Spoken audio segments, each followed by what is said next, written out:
clear. Go.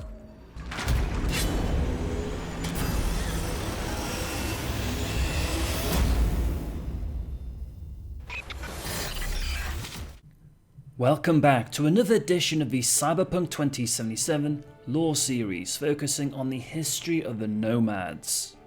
Right now, you are probably asking why has Kazuliski included an image of Mickey Mouse in a Cyberpunk 2077 video?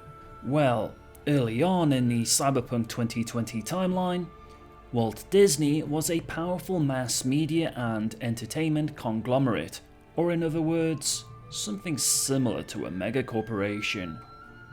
But in a world dominated by names such as Arasaka and Militech, what happened to Disney, and why is this connected with the Blood Nation Nomads, aka the Bloods?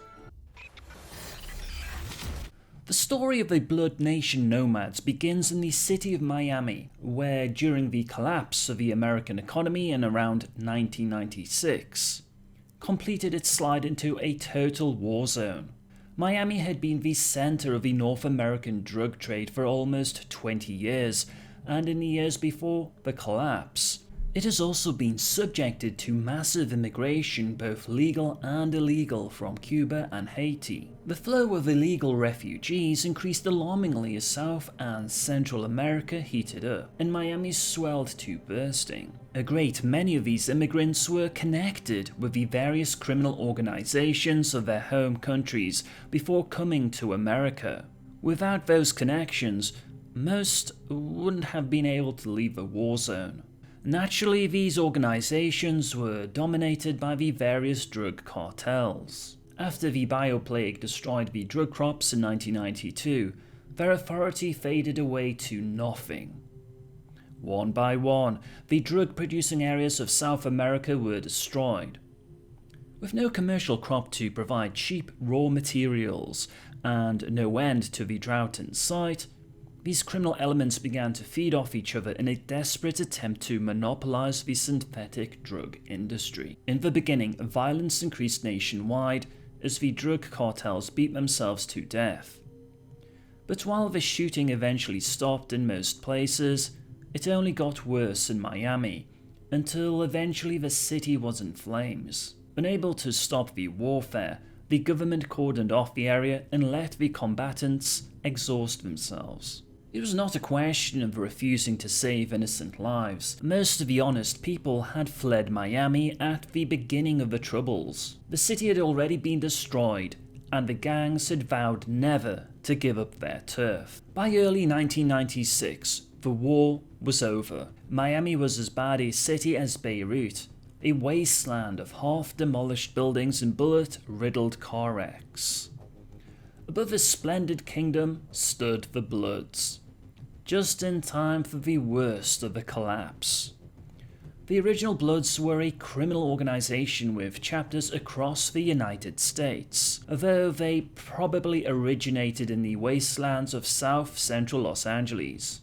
The Bloods who emerged from the ruins of Miami, however, were of a different mold. Haitian and other Caribbean immigrants to Miami had brought with them both Santeria and Voodoo religions. The Bloods were now a combination of battle-hardened survivors from Caribbean, African American and South American cultures. When the collapse hit Florida, it was just another in a string of disasters. The state had been rocked by civil unrest, hurricanes and industrial accidents in a decade previous. What set the collapse apart was that help never came. Things never got better, and more people died, until there was almost nothing left except the mouse, the Everglades, and the circus. The mouse refers to the Walt Disney Corporation. Disney had spent years and billions investing in the Florida economy. They had built roads and infrastructure. Most of the Orlando area economy relied on them, and they even had their own city, Buena Vista. As the collapse descended on the Sunshine State, they prepared for the worst.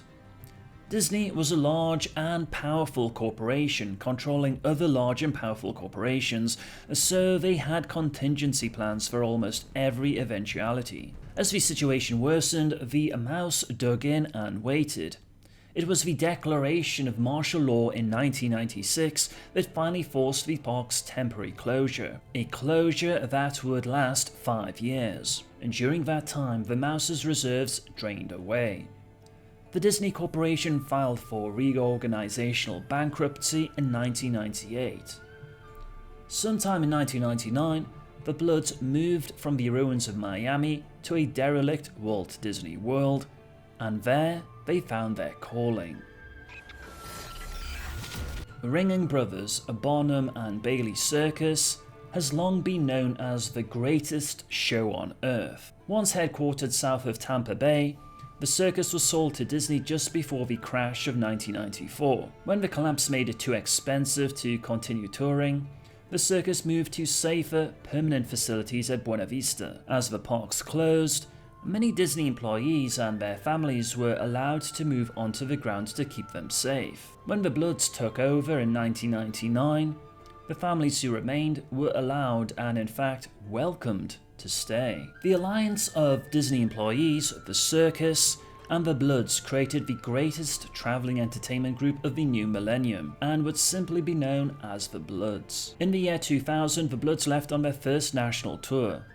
At one time, over 10,000 people travelled with each of the 4 caravans, although now that number has been reduced to about 5,000 per show. Bloods entertained not only Statics, but other Nomad groups as well. 2 of their largest and most profitable early stops were for those employed in the reconstructions of Los Angeles and Mexico City. They are also one of the few Nomad groups to be allowed access to the Canadian market with its lucrative hard currency corporate clientele.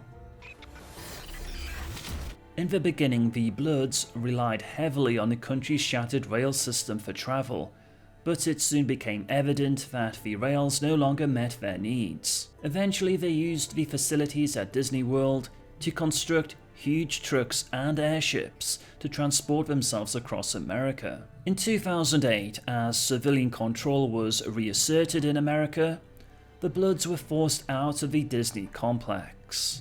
As troops massed on the western end of the area, the leaders of the Bloods hurriedly met to decide their action. Malcolm Kent Smith, the elected leader of the Blood Nation, wept openly as he said, "There will be great death and suffering here if we choose to stay. Doubtless, there will also be reprisals on our travelling elements, which are our best hope for survival. I believe we must take to the road, but should we choose to defend here, I wish to lead the first counterattack. But I cannot bear to live if I must see us destroyed." These words sent the Bloods into a pure nomadic existence.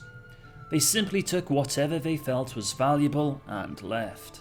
The Bloods were not bitter or vindictive because the Dixie region was not getting any better as a place to live. Services or infrastructure were failing without the support of the Disney Corporation, and they knew that even if they wanted to, they could not hold against a true military force. The home clan Bloods then returned to Miami, where they began construction of the Atlantis complex in cooperation with elements of the Aldecaldo clan. They also sent large groups to travel abroad. They now represent the largest travelling entertainment group in the world and have never looked back. Although they are the second youngest of the Nomad groups, they are doubtless better equipped than almost any other nation aside from the Metacorp. After all, they had almost a decade of access to a sound base of operations and Disney's resources. As far as Cyberpunk 2077 and Cyberpunk Red is concerned, it will be interesting to see what role the Bloods will play in the upcoming narrative. As an entertainment group, they could certainly bring a unique flavour and humour to proceedings, as well as providing a canvas for various Easter eggs or references if necessary. The original Star Wars movies were already referenced in a few sourcebooks, most notably when Johnny Silverhand, Morgan Blackhand, and Spider Murphy attempt to rescue Alt Cunningham from Arasaka Towers. During this rescue, Spider-Murphy says, "My name is Luke Skywalker. I'm here to rescue you." I'm Luke Skywalker, I'm here to rescue you. So I would not be surprised if we see some additional Disney references in the upcoming games. Hey Chumba, I'm Kazuliski, and I hope you found this Cyberpunk 2077 discussion on Nomads to be informative. Are you interested in more Cyberpunk 2077 content? Then be sure to hit that subscribe button. If you have any questions or feedback, please let me know in the comment section. Thank you for watching. True to the promise made in 2013, it's still coming when it's ready.